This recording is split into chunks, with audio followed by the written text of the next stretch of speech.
Last one of these we made was on the very specific Protection Warrior talent changes. Still very interesting changes, stuff we've been testing out. Love to hear your thoughts on them in that video especially, but this is going to be a lot more general. There's a lot of really general changes that have gone on in the last 2 weeks that I kind of haven't talked about a lot, so I want to keep this type of documentation happening for anybody watching, trying to watch the whole thing as a series if they're trying to figure out what's changed from BFA to Shadowlands and get an insight into why it's changed and what the classes are looking like. So we have a lot of stuff going on here in these last two builds, a lot of small stuff, but there's a couple really big things that we're going to talk about too. So in general, there's not much, like for Death Knight itself, there's really nothing. Maybe the big thing to take a look at here is some actual conduits change. So this is Frost specific one, but yeah, there's been a couple small changes to conduits seemingly.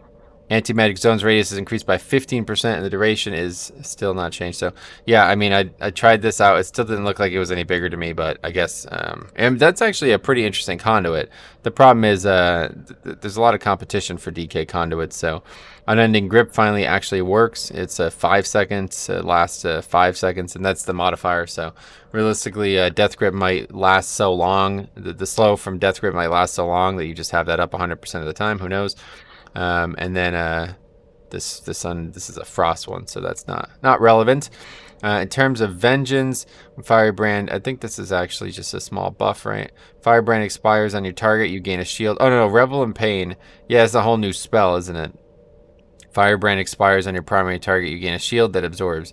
Yeah, so they added this a couple builds ago now, basically to give Vengeance more actual like things in their spell book because they have very few. So yeah, Vengeance got some small buffs in the last few builds, but basically they just got a new spell, like a new interaction here. So, and then I guess they buffed it or something. It was bugged, I think. Yeah, the tooltip was what was bugged. If you remember when we tested this, it said like an absurd number that clearly wasn't the case. So, oh, actually it was, yeah, Revel in Pain to Fiery Brand. Anyway, yeah, so they made some small changes to that. That was stuff that we covered with the Vengeance testing previous week. Guardian, nothing really changed here. You're going to see a lot of this here. If you can tell, they basically changed when you get these things while leveling. So this is actually more, a lot of this is about like leveling and not even max level stuff, but it doesn't make any difference. Like, I don't know like why they changed it from 20 to 21. But, you know, since me and Cop are doing that leveling series, it is noticeable. 43 to 44, 23 to 24, a bunch of stuff that just doesn't really matter too much, but yeah, it might be if you're interested in leveling characters. Notice here, Hibernate 32 to 38, it's a pretty big change. My biggest complaint with that is that a lot of the key spells that you get for some of these classes, you just get them way too late. Anyway, one big change here is Adaptive Swarm. Got a pretty big buff and damage. I'm looking forward to testing that. This is probably the thing I'll use for my Druid next time we test Druid. I've seen some good numbers from that. It seems pretty good for 5-mans. I don't know. I'm not going to speak for Druids, but it's a really short CD, so it's going to be up for every single pack. And yeah, I'm interested in seeing how much damage it does. Now Monk, this is some really big stuff. Again, a lot of this stuff here. Basically, we tried this out. They no longer can only play with a two-handed melee weapon. We tested Brewmaster this weekend with a dual wield setup, and it was awesome. They look so freaking cool when they get to use dual wielder too. It's just so much better than the big two-hander. I love the way it looks. But yeah, pretty much again. Wait, was this? Breath of Fire was moved from 19 to 46. Is that serious? That's bizarre, man. I don't know. Celestial Brew was from 14 to 27. Anyway, one thing we did test is that significant change to Celestial Brew, quote unquote, we talked about 2 weeks ago, really made no impact. I still had Celestial Brew expiring. I mean, I think I saw up to like an 80k absorb at one point. My health pool is only 50k. So using Celestial Brew well is just freaking insane. You're basically like literally you take no damage from one hit, you know, within that window. What's it actually? The window is actually what? Doesn't even say, but yeah, it's like relatively small window, but if you use it well, you literally don't take damage from something. So pretty crazy. But the big one here is, I don't know if it's actually on the list here. Oh, well, it was probably somewhere. But yeah, so this says this here, continue to dodge and parry while channeling spinning crane kick. That's been removed. I don't actually know if that's the case or not. I didn't notice it, but it's possible. Spinning crane kick, I still don't actually know like what the purpose of that spell is in the kit as a Brewmaster. But okay, here it is. This is it here. So this is, I don't know. This is new, right? It's hard to tell. But so it's changed stagger you from 17 to 12. You get that now.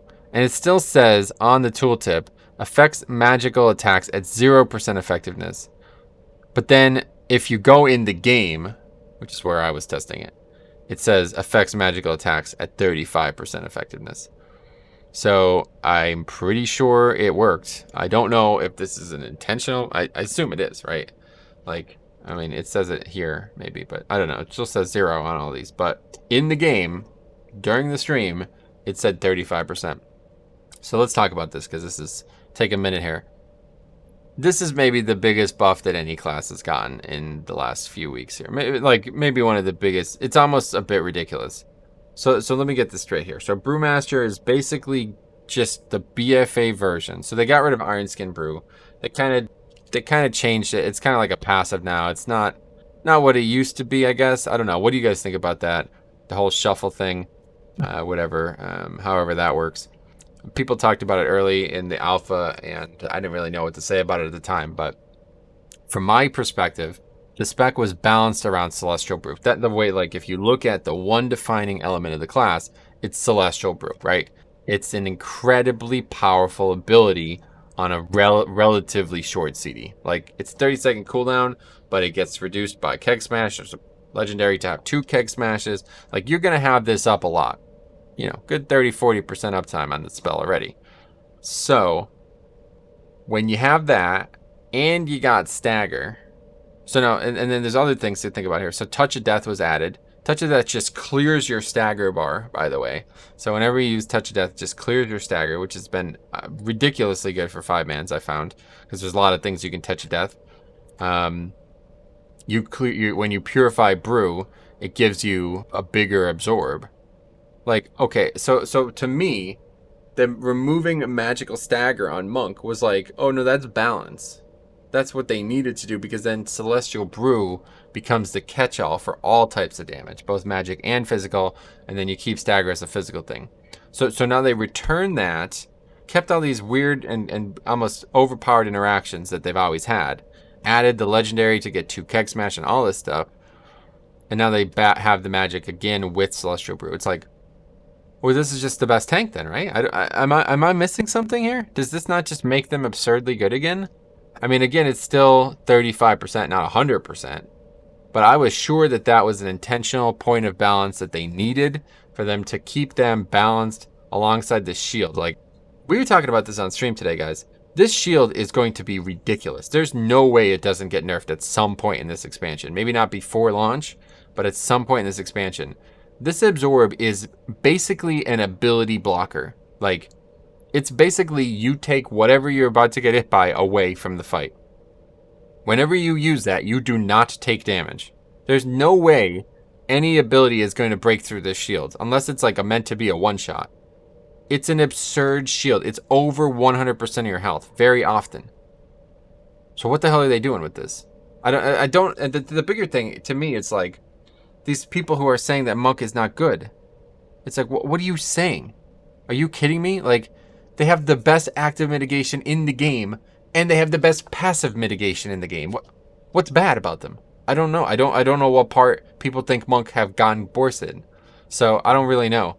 All of a sudden I'm a Monk fan because I got some of my best spells back. So I always feel like this happens. The classes that I think are strong and weak, a lot of the people in the community think it the opposite of, and I just can never understand it. So if you know anything about this, let me know.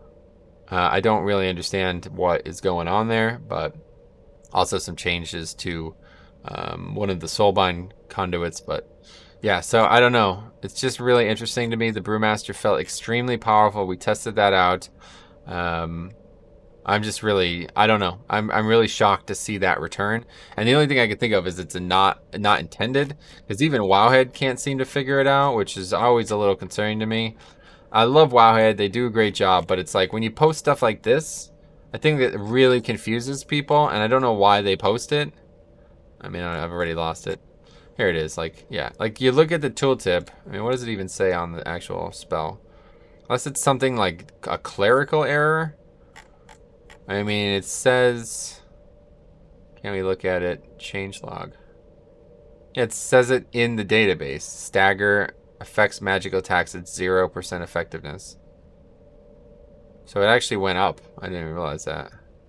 Went from 20 to 25, and then eventually to 35. And now it's back. So I don't know, man. I'll tell you what. I don't know what to think, but if that's actually the case, like if you are back, because the main thing I noticed about this, and I'm again, I didn't run like a pure test on this, but last time I played Brewmaster, it was kind of hard to purify damage. Like on a lot of packs, I didn't really get a lot of stagger, so I'd be purifying really small amounts. So basically, they made like it's almost like a net negative. Like they changed it so like you get less out of purifying the stagger for Celestial Brew, but now you're gonna have a lot more stagger again because of the magical being, because that feeds into it, right? So so like, do you understand that that's a big thing? You get potentially like 35% more stagger if you're taking constant magic damage. So that means, you know, however much percentage, whatever the math would add up to, bigger shields. So this is like a huge buff. I just don't understand how this is. I really don't know. I really don't understand it. Maybe I'm missing something, as always. But anyway, so we got some changes again to Prop Paladin. Again, mostly just changing when you get these things. But there is one big change. Holy Avenger. Holy Power generation is tripled for 20 seconds, and it generates 3 Holy Power out of the gate. We were already talking about this talent as a very, very potent talent, especially in the situation if you want to try to use Holy Power to heal your allies. Very big buff to this talent. I mean, really huge buff. 3-minute CD, though. Not the best, but yeah, again, a lot of tuning going on here. And the Ashen Halo stuff. I just don't know what to think about this spell. Like I said, it's just always... This and the Blessing of Seasons are just, to me, I don't really like either of these. And I don't know. Ashen Halo did really good single target damage when we tested it. But I don't know. We'll see. I think that's it. There's some changes to Warrior, but we're going to cover that in another section here coming up. Let's see. Make sure that's the case. Wait, what is that? It's a PvP talent. That's an arms thing. Who cares about arms? Artifact trait. Literally pointless. Yeah. Covenant abilities. Okay, so let's... we're going to move on from this because this is a big... a lot of stuff going on here. Just make sure there's nothing else. Okay, that's it. So let's move on. We're going to come back to this here, and we're going to move on to this. Now, this is actually the previous week, and I'm just doing this because, again, I missed it. I didn't cover it when it happened. So there's a lot of stuff here. You can check it out. One of the biggest change of the build was the talent tree being rearranged for Prout Word 2 weeks ago. That was really big. Some stuff for DK that I still don't really understand.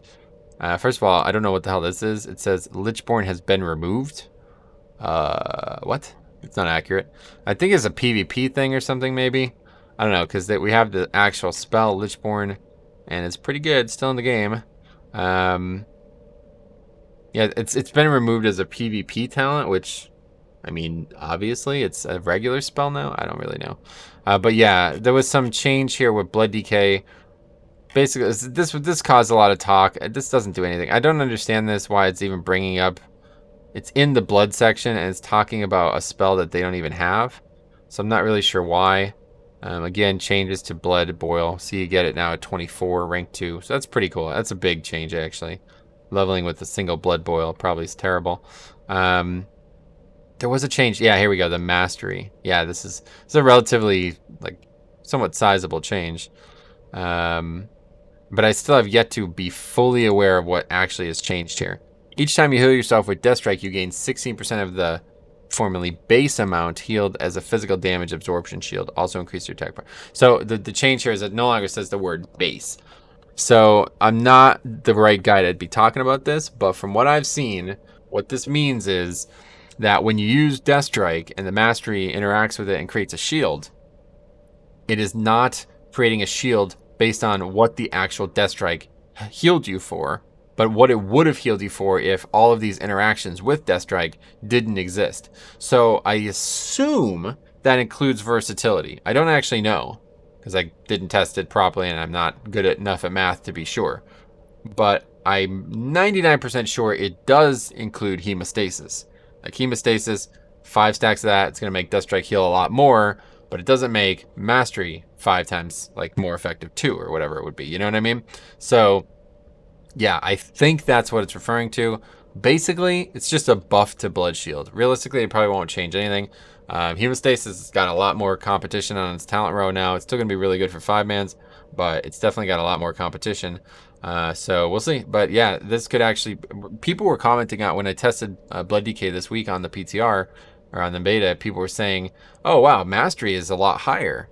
I think the number was like, in terms of HPS, Death Strike was like 41.5%, and then Mastery was like 18%. And if I remember correctly, it was more like 16 or 15%. I mean, it's just a stupid thing to even be talking about, but I don't really think it was much higher. It was number 2 on the list, and I think that maybe confused, like, people were like, oh, look how good it is. But it was still like hugely below Death Strike. Now, if I'm bringing this up because if you played Death Knight in the early days, you will remember a time when the Mastery was your top heal, when Blood Shield was higher than the actual Death Strike healing. Death Strike and then the Blood Shield would be your number 1 healing. You basically Death Strike just to keep the Blood Shield up. That was like Kata and Mop, really. So those days are behind us, obviously, and I'm glad for it. But either way, that's also, yeah, Crimson Rune has finally been accurately described as a 3-second reduction. It still said 30 for however long. I didn't understand why, but it's been 3 the whole time. This is a legendary. If you haven't seen it, you should. But yeah, I don't understand the Lichborn thing. That's still in the game, I'll tell you that. Yeah, some more stuff that's not related. Okay, so here's the more changes that we talked about here. Revelant Pain, yeah, that's the new thing. Fiery Brand expires on your primary target. You gain a shield that absorbs what we talked about in the previous post based on the damage dealt to them while Fiery Brand was active. So this is pretty good. I mean, this is something that's nice to have for sure. And Vengeance felt really good. I'll tell you what, when we tested Vengeance last week, there's a moment in Vengeance's playstyle that is unlike anything any other tank has. It's my, maybe honestly the moment I like the most in all tanks, which is crazy because Blood DK has so many of them. They're all good. There's a couple, 4 or 5 things I love moment-wise in Blood DK's like playstyle, but Vengeance has the best one. I'll tell you what. When you jump in, you got all your stuff going. You got the little fiery absorber on your head. It's kind of like doing a little fire. You know what I mean?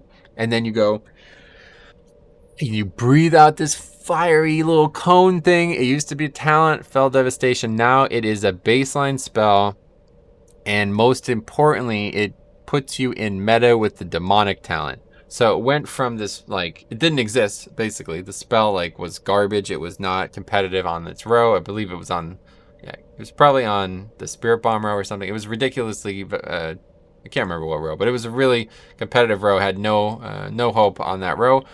And now that it's baseline with demonic, you basically went from, like, they didn't have any big moment to now you have the biggest moment in the game. You jump in, you're at 50% health, you do this thing that heals you a ton, there's a legendary that interacts with it, it puts you into meta now. It's like, oh my god, this is such a big, fun moment for any tank. It's definitely my favorite moment out of any tank right now, so it was really fun. And I have to say, it was a moment that changed my mind on Vengeance. Like, I thought Vengeance was going to be one of the tanks I liked the least, but it ended up being one of the tanks I liked the most, so... and then yeah, not really any other changes here. I mean, I'm sure there's some things, but yeah, like last week they nerfed Ashen Halo, so I don't know what they're doing with these spells. Especially the blessings, man. I just really don't get it. They're trying to buff them, I guess. Trying to turn them into something more, I don't know. That's not going to work. I'll tell you what, 0% chance that the blessing thing is not going to undergo a massive overhaul in the middle of the expansion. I'll just tell you that. If you're playing a Paladin and you're picking that Covenant, be warned, okay? Because it's going to change. It's just not going to work. It's not competitive with the other things. It doesn't even really make sense. Like, it's completely different style than the other 3 options even that they have. So, okay, anyway, and the final thing we want to talk about today is a pretty big post here. So let's go ahead and give it our full attention. Hello, this week's build includes updates to many of the Warrior Covenant abilities. The Kyrian ability, Spear of Bastion, has had its damage decreased by about 45%, and now begins to deal damage, reduce damage when striking more than 5 targets. This is similar to changes made to Thunderclap and Revenge last week. Rather than a strict target cap at full damage, we felt it was important to retain Spear's capability as utility spell while reining in its damage contribution in high target count scenarios. So if you, actually, I'm going to show this real quick. Because it's still here, and might as well. So is this overall? Let's look at overall here. So this is overall. This is on a dungeon, by the way. Mythic Plus dungeon. We're still in the dungeon, ironically, on this character. You're going to see some odd things here. First of all, Thunderclap. Below Deep Wounds. Pretty bizarre. I'm not the best warrior. Could be part of it. Number 1 is Shield Slam. I don't know if that's normal. Number 2 is Spear of Bastion. So Covenant ability. Very, very, very high damage, but since then it has been nerfed substantially. Still looks great, but massive, massive nerf. Yeah, so let's talk more about that. Anyway, it was definitely really, really, really attractive offensively. The ability itself, here, you know, we should just read it in game, I guess is probably going to be the best option. But yeah, the ability itself was extremely attractive. Pure physically, you know, in terms of pure offense, it looked like the clear winner, so it's no surprise. 1 minute CD throws a Kyrian Spear at target location, dealing 3,000 arcane damage instantly and an additional 3,000 over 4 seconds. So easily, I would throw this ability and it would be my top damage. Like, I would top damage on the pack thanks to this spell. So they changed it. I don't actually know. Does it say what they changed it to? Oh, we should have looked at Wowhead, shouldn't we have? Yeah. But anyway, it's been a big nerf. There's a big nerf for it, so that's it. There's more, though. The Night Fae ability, Ancient Aftershock, no longer applies a damage over time effect to enemies it hits. Instead, the ground will continue to expel anima, dealing nature damage to up to 5 enemies and generating rage per enemy over 12 seconds. Every 3 seconds, targets are briefly knocked down. So again, we talked about this months ago, but the briefly knocked down thing is near invaluable in 5-mans. You never know how valuable that's going to be until you see the dungeons, of course, but pretty cool. These additional knockdowns are short, 0.5 second stuns that are not subject to diminishing return. This change should give Ancient Aftershock a clearer identity as a long duration disrupt ability. So that sounds like something that every tank needs. That is a really cool concept, and I'm interested in testing that out again. Let's put it that way. Next time we play Warrior, we're probably going to be taking that one. Although there's another really interesting one that we talked a lot about a while back too. The Necrolord Covenant or Conqueror's banner has been redesigned to address concerns about the amount of ramp up required and to make the group effect more broadly appealing, which is hilarious because I thought it was needing to go in the opposite direction, that the appeal of this ability was far too appealing. But anyway, it's a 3-minute CD. Plant the Conqueror's banner in the ground, granting 20% maximum health and 10% critical strike to you and 2 allies within 15 yards of the banner for 20 seconds. While active, spending 20 rage, arms, whatever. Yeah, all these things. Actually, you know what? Let me see if I can't get that previous post up, because now I'm starting to realize that we should have paid more attention to what it said in Wowhead, because there's a lot more, even though the detail is lower, I want to see the actual change. Because this is actually a really big change. This is not something to gloss over, and I'm trying to understand it properly. But yeah, so protection, what did it used to? I'm trying to figure out. Okay, killing enemy. This is the actual glory part. 10% and causes shield slam to grant you glory. Is this different? Yeah, I guess they changed the whole thing. Everything about it changed, right? Yeah, so here's what it used to do. It used to 20% maximum health, 50% attack speed to you and 4 allies within 15 yards of the banner.